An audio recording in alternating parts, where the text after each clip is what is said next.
Adam is the best worst character in Hazbin Hotel. Yes, let that statement sink in for a second. This loudmouth, angelic abomination is put on a pedestal so many times throughout the series, but today I want to put this oddball on my own pedestal and under a microscope to talk about why this character is so awful but so good. Like, did you know despite his holy background, he's a bag full of sin? But not just any sin, all sins. Yeah, we have quite a lot to cover in this one. This is the complete breakdown of all things Adam and why he's so bad that he's good. So first, let's talk about Adam's backstory and how he fits into the Hazbin universe. In Hazbin Hotel lore, Adam was the first human created in the Garden of Eden. He and the first woman, Lilith, fought over equality and she ran away. Eventually, another woman, Eve, is created and she and Adam get on well enough at least once to start the human race, which is Adam's whole big claim to fame. He started humanity. We'll break this down later. Anyway, the Hazbin origin story focuses on Lucifer and Lilith and the creation of hell from Eve's sin of curiosity.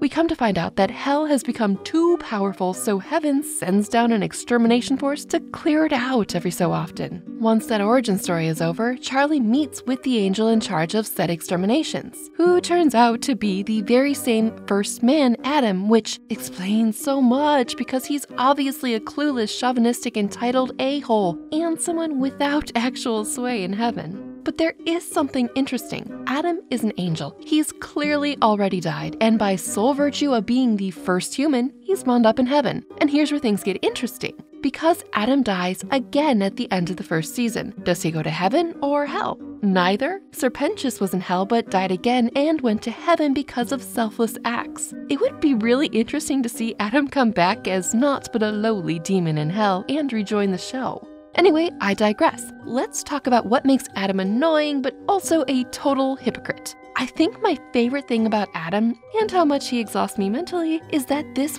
one figure, someone who is supposed to be important and holy, embodies every single one of the 7 deadly sins. And yet, he basically has immunity in heaven despite having collected every single Evil Scout badge for doing horrible things. Let's start off with the obvious one, gluttony. When we first meet Adam, he's eating a full plate of ribs and not sharing. Ribs! Like how in some translations, while Adam was sleeping, God took a rib from him to create Eve. This show leans into folkloric references, so I have to mention it. Now, one meal does not a glutton make, but it's Adam's repeated casual and rude sipping and slurping throughout the show that makes me feel like this is an everyday occurrence with him. And it's ironic that he's in charge of the most elite, in-shape, lethal fighting squad because he, as Lucifer says, really seems to have let himself go since Eden, which perfectly ties into the next deadly sin, sloth. I doubt this Adam is the type to work out. He's very much a tell other people what to do type slob. When we first meet him, we actually don't, as he's astral projecting to the meeting with Charlie that he can't be bothered with. Yes, he expects his lieutenant to be there, but it's just too ew down there for him. Yeah, he likes the music, but actually getting off his heavenly rear would be a cloud too far. He's unprofessional as all heck, swears, and plays power games with Charlie too. This is all just a joke to him. He shows up late for the courtroom and floats his merry, lazy, disruptive way to his perch. Unlike Charlie, who is highly motivated, Adam is super lazy, unless it's for an activity that he enjoys. Which gets us into greed, an insatiable desire for material gain or social value, such as status or power. Now, heaven is a place where there is no hard day's work, and Adam's position as first man is pretty much set in stone. But here's the thing, he clearly abuses his position of power to do what he wants or who he wants. He will use this divinely ordained power to its fullest extent to fulfill one of his favorite entertaining pastimes, the exterminations. When the mortal sin of killing is on the table, Adam is greed personified. The more dead, the better. So this is not just a deadly sin, but of course the highest order of sin, a mortal sin. Adam is insatiable and unstoppable when it comes to this job. And this seems to be the only useful thing that Adam does in heaven, and it's a secret. Well, maybe not the only thing he does. tied in with greed is lust. I mean, does this need an explanation? He's the original D after all. I don't get any sense that he's discreet or discerning either. It takes a self-absorbed person to lament the communal, harpies problem in heaven so openly. His language when confronting Vaggie, did you really think I wouldn't recognize one of my top girls just because you're out of uniform? He sounds like a pimp, which is something we'd expect in hell. Well, it's something he expects from hell for sure with how he belittles angel dust's attempts at redemption. This is just so hypocritical, it's comical. Realistically, Adam has one responsibility, and he doesn't much care for it. Keep the violent trips to the underworld a secret. But of course, the deadly sin of pride comes into play here. The reason the whole court of heaven found out about the exterminations was because Adam could not help but gloat and one-up Charlie by saying he'll exterminate her next. You had one job, Adam, keep that secret. And he was on the verge of spilling the beans earlier too, when he just saw Charlie and Vaggie strolling around heaven. When Sarah confronted him about this almost slip-up, he disrespects her, his superior, and tries to downplay his called-out failure to keep hell in check. You know, his one job. Wrath ties in with pride. He ups his punishment schedules whenever he's angered a little. First to 6 months, then to a very targeted attack on Charlie and her hotel for the next one. All because she made him look bad in front of the angelic court and proved him wrong. Envy. I think he's jealous that Vaggie, his best warrior, chose Charlie and hell over him in heaven. Kind of a hit to pride, but his wrath over this slight is out of proportion and is very fixed on the couple. Stealing. Okay, this is a commandment, but he does write this down on the how to get into heaven list. Flashing back to Charlie's first meeting with Adam, he's all on board to steal her idea before he knows what it is. Charlie already has the measure of the original Adam and works with this flaw, her tact. Do you want to put your name on someone else's idea? And he immediately goes for it. His character is so not subtle, even other characters take note and weave it into their interactions with him. I am going to note that where Adam is all of the 7 deadly sins, Charlie seems to have most of the opposite, the 7 heavenly virtues. This will come in handy later. Sinning aside, the way that Adam is written in Hazbin Hotel just gets under your skin. He's cringy. He's pretty much useless compared to his angelic peers, and there's no accountability for anything that he does.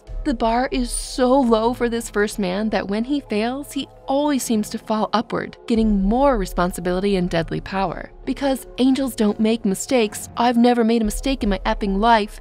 Maybe he's just so old that mistakes weren't even a concept yet? When called out for his misjudgments in power, he deflects with, "What do you expect from me? I'm just one guy," dropping responsibility whenever it gets him out of hot water. When he F's up big time, you know by revealing heaven's dirty little extermination secret in front of the whole court, he simply gets a stern, "Adam," and "that was uncalled for," from Sarah. So much for consequences, what a joke. It feels less like narcissism and more like literally never being allowed to fail at anything ever. Like he's divinely ordained to do anything as the first man, so he can't do wrong. That word does not exist for him. He's in this weird catch-22 where he's always right because he's in heaven, etc. He has never made a mistake because he can't. He's in heaven and beings in heaven can't make mistakes because if they did, well, they wouldn't be in heaven, but they are. Quick, let's crawl out of this mental quicksand. No one really knows how Adam got into heaven, other than just being the first human. He absolutely does not know. It kind of feels like he also missed every memo on what heaven actually is. His one claim to fame, the original D that humanity should be worshipping, that's nothing he did himself. He was created. Heck, he didn't even have to carry any part of humanity to term, being a glorified seed bank. He did what he was created to do, has on genes. He didn't do anything extraordinary, he just functioned according to his maker's will. Despite being the literal oldest human, he's juvenile and crude with his nicknames for his subordinates like Angel Tits and previously Vaggie, who realistically are forced to have to stoically deal with it. He has no filter, just says whatever pops in his brain with little, well, no consequences. He can swear and be as disrespectful and crass as he wants during an official hearing, but heaven forbid, literally, Charlie be anything other than a perfect angel. The irony, the one time she does lose her cool and lets out a curse word, all of the court of heaven looks at her like she's just lost her well-proven case. Charlie's facts, research, hard work, merit, and passion matter not at all. Her whole work is in jeopardy because she acted like Adam does all the time, but for a split second. This package makes the viewer love to hate this guy. He makes your blood boil. But as a viewer, you can't wait to see this dude eat dirt, or angelic steel, or Nifty's eager blade. And to top all of this off, the main Season 1 conflict is Adam. He embodies everything wrong with the dynamic between heaven and hell and remains in the sky. At first, this hypocritical man acts as Charlie's gatekeeper to heaven and won't even pay her the time of day. But his character and actions are directly opposite of Charlie's throughout the whole season. When his mask breaks, we see Adam as just some guy. And that's why it's so great. He's so ordinary and common, but he is the privileged double standard. He can swear and be sloppy in Celestial Court, but if Charlie breaks angelic character for one moment, all heaven gets hellbent. He is an angel with all the 7 deadly sin badges, and then some, and only cares about himself. Whereas Charlie is the princess of hell who embodies these 7 heavenly virtues and only tries to do what's right for others. So with all of these deadly sinful character flaws so apparent in Adam, why does heaven put up with him? Why indeed, that's the whole point of his character, to set up the ambiguous and hypocritical line between heaven and hell. No one knows who gets to go where or why. What's more, this heavenly lie of a system needs Adams in order to work. Someone that will go along with the status quo and flow, do the dirty work, and not ask too many questions or care too much to change things. He's there because he's always been there, and he would wreak more havoc outside of heaven if they fired him than inside of it doing his own thing. He's unmotivated, unlike Charlie, who is extremely purpose-driven.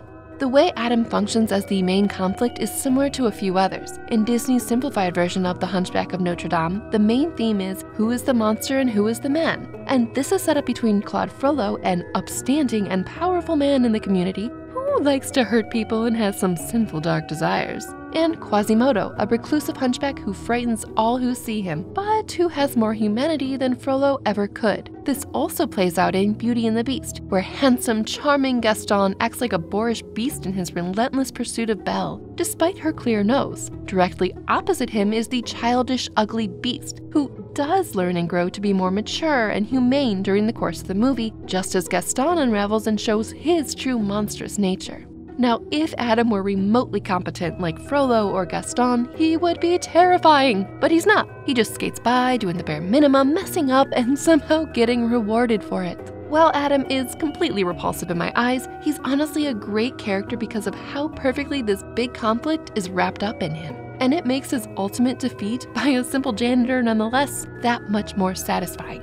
With Adam gone, the main conflict between heaven and hell is out in the open and out of the way, leaving plenty of room for more sinister and interesting characters to take the spotlight. I'm so excited to see what plots and villains crawl out of the seedy underbelly of the underworld. What I'm less thrilled about is the seedy underbelly of our world, where the faceless many follow you around on the internet to take your personal information and sell it to the highest bidders, who don't have altruistic intentions. Sure, some will just try to sell you stuff, but other ne'er-do-wells can open credit cards, bank accounts, take out loans, and more invasive forms of identity theft, all with the information you unknowingly leave online. If this isn't dystopian enough, there's talk of health insurance companies buying your data to increase your health insurance premiums. That's right, your online footprint is being bought and sold every day, often without your knowledge or consent. And once it's on a list, getting your information off of these for sale lists is a nightmarish game of digital whack-a-mole and a full-time job. This is where having a champion is extremely life-saving. Incogni fights this battle for you. It issues takedown notices to hundreds of these faceless data brokers on your behalf,